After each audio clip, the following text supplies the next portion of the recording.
Well, good morning, everybody. My name is Philippe Nassif, and I'm the Executive Director of In Defense of Christians. Thank you all for joining us today. I'm here with our partner organizations. I'm going to let each of these gentlemen introduce themselves. Ted? Ted Katsubas with the Hellenic American Leadership Council. Adam Aparnian with the Armenian National Committee. And Greg Stanton with Genocide Watch. Yesterday in the morning of May 17th, IDC suffered a cyber attack perpetrated by someone acting for or on behalf of the Turkish government against our website and staff accounts. Our website was taken down, and a Turkish flag periodically appeared on the website for several hours, while staff email accounts and private social media accounts were compromised and in a few cases altered. We find this behavior unacceptable, and that it only further demonstrates Turkey's intolerance of freedom of speech and dissidence. On Wednesday, the day before we were hacked, May 16th, IDC partnered with Senators Chris Coon and Tom Tillis, along with Amnesty International and Freedom House, to host a briefing on the crisis of human rights and religious freedom in Turkey. The briefing specifically examined how President Recep Tayyip Erdogan continues to deny centuries-old genocide, freedom of speech, and jailing American citizens such as Pastor Brunson and other political dissidents, all while oppressing religious minorities. IDC condemns this petty cyber attack coming from a U.S. ally and NATO member. Unfortunately, this behavior reflects a pattern for the Turkish government, as evidenced by the silencing of political dissidents inside Turkey and the illegal attacks on American citizens last year who were demonstrating against Erdogan in Washington, D.C. However, we have news for Turkey. What works in Turkey does not work in the United States. We will continue to fight for persecuted minorities in Turkey, as well as across the entire region, and we will not be intimidated or bullied into being silent.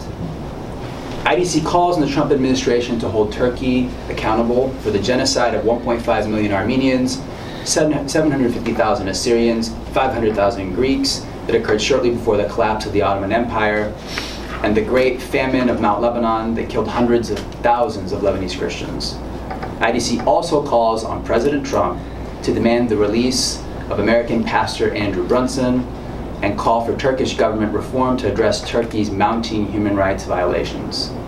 I'm now going to hand it to Mr. Greg Stanton to give some brief remarks as well.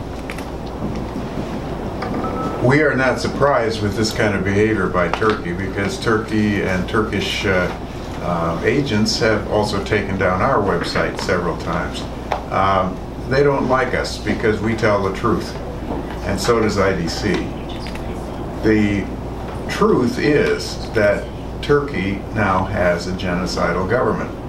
It's a genocidal government not just in denying the genocide of Christians that have just been cited, Armenians, Greeks, and Assyrians and other groups, but also it is now conducting a genocide against Kurds. The attack on Afrin was very clearly genocidal. It was also an example of forced displacement in which the residents of Afrin, many Kurds, were forced out of their homes and have left the area. And now the aim of the Turkish regime is to repopulate that whole area with Arabs. What we see there, in other words, is another example of Turkish genocide and forced displacement. Exactly what they did against the Armenians, the Greeks, and Assyrians and other Christians. This time it's of course actually against Muslims. You see, the Turks don't really distinguish. As long as you're not Turkish, you're an enemy. And that has been, unfortunately, the history. Now, there's no good reason why it needs to continue to be. After all, current Turks did not commit the Armenian genocide. They could be like the Germans in this current situation where they admit that they committed the Holocaust and realize that they now need to stand up for human rights. We would hope that the people of Turkey will see the truth about this will reject the Erdogan government's attempts to continue its genocidal policies, its assault on freedoms, especially on freedoms of the press, on journalists and other groups, and that it will stop trying to take down websites that simply tell the truth. Thank you. Adam? Sure. Thank you, Philippe. Thank you, Dr. Stanton. It's, as Dr. Stanton said, it's not a surprise that allies of Erdogan would target IDC. IDC is highly principled. IDC is tireless in its work, and most importantly, it's very effective in standing up for religious pluralism, religious freedom throughout the Middle East, but also in Turkey. It's exactly that drive, that success, that progress that IDC has marked that's made it a target of the Turkish government. Turkish government's long used bullying and bribing to get its way here in Washington. Where that fails, now they're not turning to hacking and trying to silence folks. In Turkey itself, people are silenced through violence. Here in the United States, they're silenced through more technical means, perhaps less violent, but no less pernicious. So we're very, very proud to stand here with IDC. I know for a fact, I know Philippe and Tufik and others, that you guys are not intimidated. In fact, you're only strengthening your resolve to get the truth out and to move America to the right side of these issues. So we're really proud to be here. Thank you. Ted? Thank you, Philippe, and thank you to my colleagues here. On behalf of the Hellenic American Leadership Council, we too condemn this egregious assault on American democracy, and what happened here at IDC is totally unacceptable and unbecoming of a so-called NATO ally. We at the Hellenic American Leadership Council, however, are not surprised by these actions, as our colleagues have said, because for years Christianity has been under assault in Turkey. If one just looks at the Greek Orthodox Ecumenical Patriarch, they know there that he has hardly any rights in Turkey, let alone do they allow the Greek Orthodox Archdiocese and the Metropolitanate there to train new Greek Orthodox priests at Halki School, which has been shut down for many, many years. And so we're not surprised by these actions, but we too call on the Trump administration to investigate this act against IDC, and we're proud to stand here with you, Philippe, and thank you for your leadership on this issue. We know moving forward, our community standing together will be stronger than ever. Thank you. Thank you very much. And thank you to all of our partners for standing by us. Many of you have been in this fight far longer than IDC has. We've only been around about 4.5 years. So none of you are surprised that something like this would happen. And we expect, as we continue to ramp up pressure on the Turkish government and on Erdogan, which we will be doing, that we may see sort of similar issues come up again, and we'll be ready for it. So thank you all. We'll now open it up for a few questions from any of the folks that are gathered here. Have you guys, I guess, talked to the U.S. government all about this, and if so, what have they said? So we're collecting more of the evidence regarding exactly what was hacked. It doesn't look like anything was compromised in terms of financial accounts or information compromised in the hacking or the email hacking that took place. We've sort of taken security precautions on our end, obviously, to sort of address the issues that allowed this to happen. And as we continue to collect more information, we'll most probably be reaching out to the authorities to look into this, because this was pretty serious. This is a very serious claim that a NATO ally is hacking a nonprofit in the United States. Can you again lay out some of the evidence, and I mean, how can you be so bold as to claim that this is from Turkish allies and not just some other hacker? Sure. So a couple things, and whether it sort of came from high up in Turkish leadership for this sort of attack to take place, or whether they sort of disseminated it among the many actors that they have that sort of support their policies, in Turkey and across the region, we don't know. We're working with our web host to look into if they can sort of follow the trail that's left when these types of things happen. We hope to get more of that information later today, and we'll be happy to share whatever we find with all of you. We certainly will be doing that. What I could tell you is that the hacking happened yesterday, but there was a build-up to what took place, and we were suspecting that something would happen Many of my staff started receiving strange friend requests on Facebook, requests on LinkedIn from bizarre profiles of individuals. Some of them had Turkish names, some of them didn't. These profiles were taken down shortly afterwards.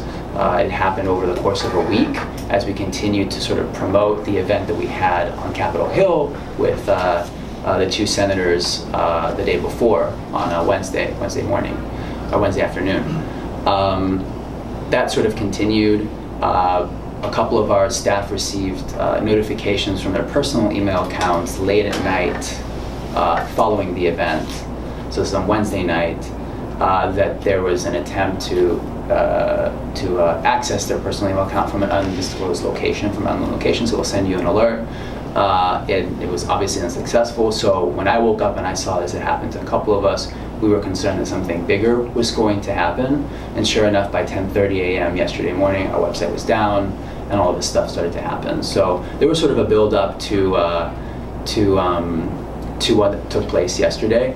Again, this has been a coordinated effort among partner organizations here to ramp up pressure on Erdogan and the Turkish government following the jailing of Brunson, the total arrest of the vast majority of Amnesty International staff in Turkey, and their illegal detention. They're still detained, some of them American citizens.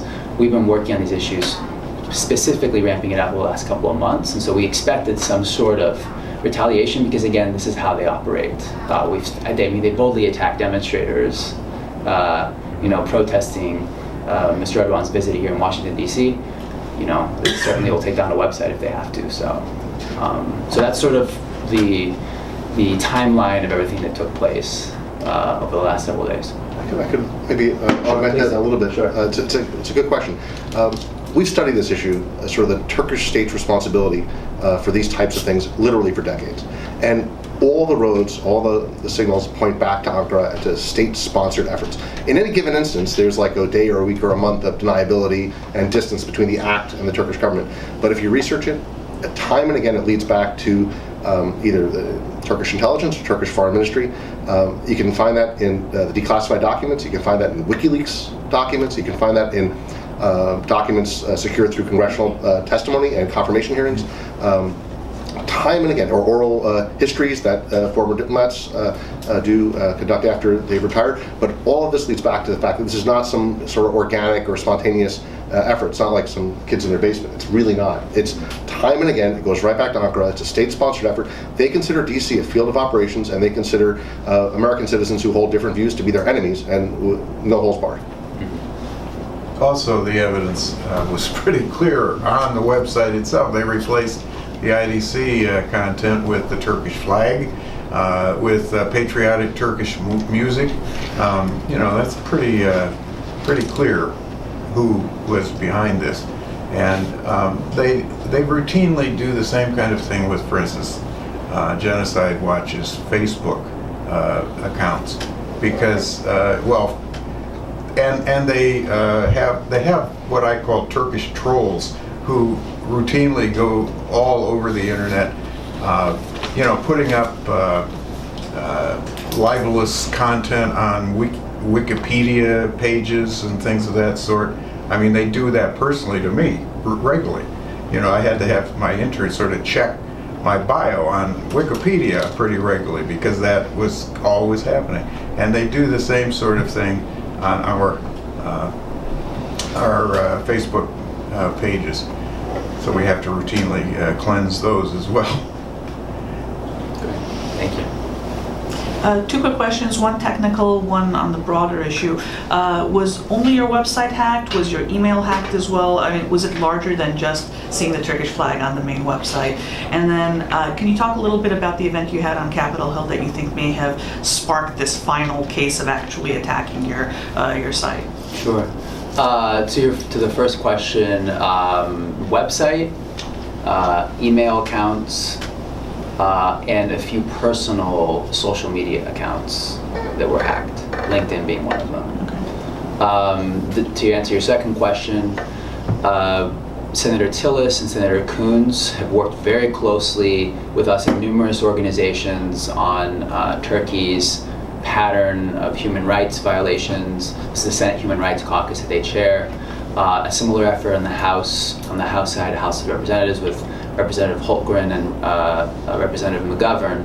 Bipartisan, level-headed approach to the oppression that is currently taking place in Turkey, the fact that we arm this country, we work with this country very closely, and that there should be some sort of reconciliation here with their human rights record and what we give them. And so this has been, again, a coordinated effort among our partners and IDC and many other people that was ramped up started before the arrest and detention of Pastor Brunson, who was from North Carolina, and Senator Tillis became personally involved and has really taken the Turkish government to task. He spoke at length, along with Senator Coons, who both showed up to our briefing on the Senate Wednesday afternoon. He spoke at length and personally called out the Turkish government, the detention of Brunson.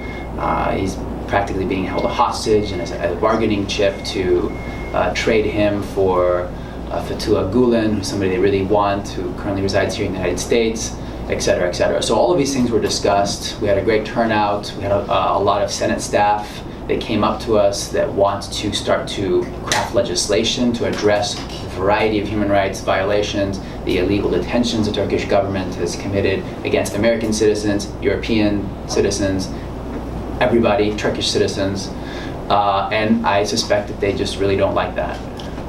So that's really what happened before we were hacked. Thank you. Hi.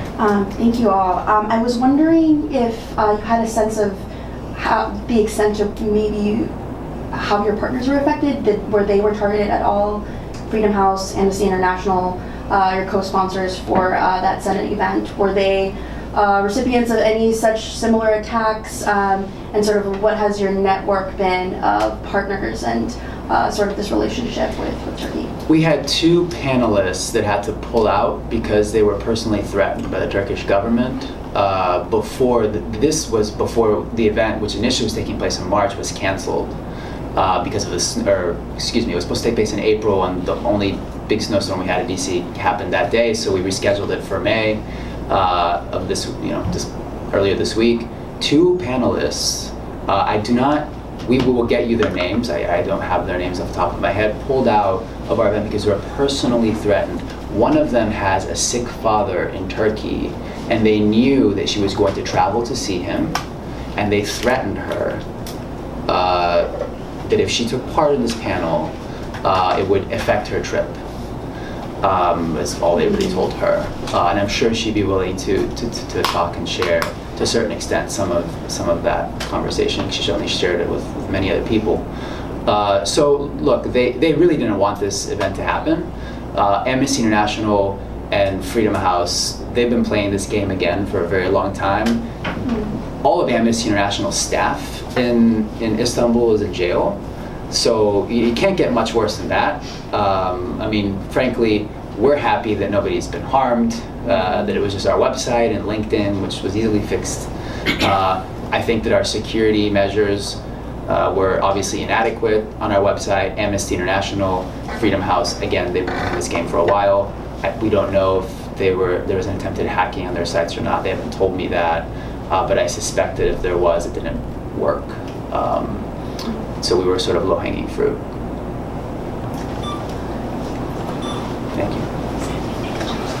I guess just looking for a timeline. So if you can give me specifics as to what time the website went down and then what time that I guess you guys were able to restore it, and also are you able to give out like specifics as to how many LinkedIn social media accounts were hacked?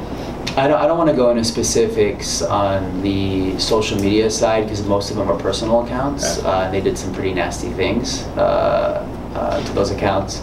What I will say is that our site went down at approximately 10:30 yesterday morning. There's an occasional Turkish flag that would show up on the website and an occasional patriotic music, which I did not hear. And then somebody else saw, some Turkish script that was on the website as well, and it would only flash for about a second or two and sort of go away. And so that periodically happened for several hours during what I think was the worst of the attack, probably between 10:30 and 12:30. I only saw the Turkish flag, took a photo of it.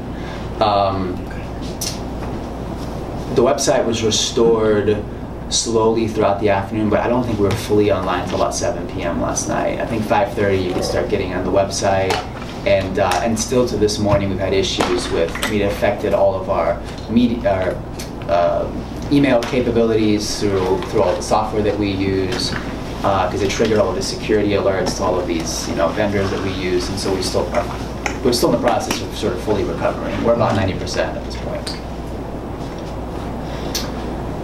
Great. Any other questions? Great. Thank you very much for all of you coming out today, and again, thank you to each and every one of you for all of your support and your help. We appreciate it. Thank you. Thank you. Thank you.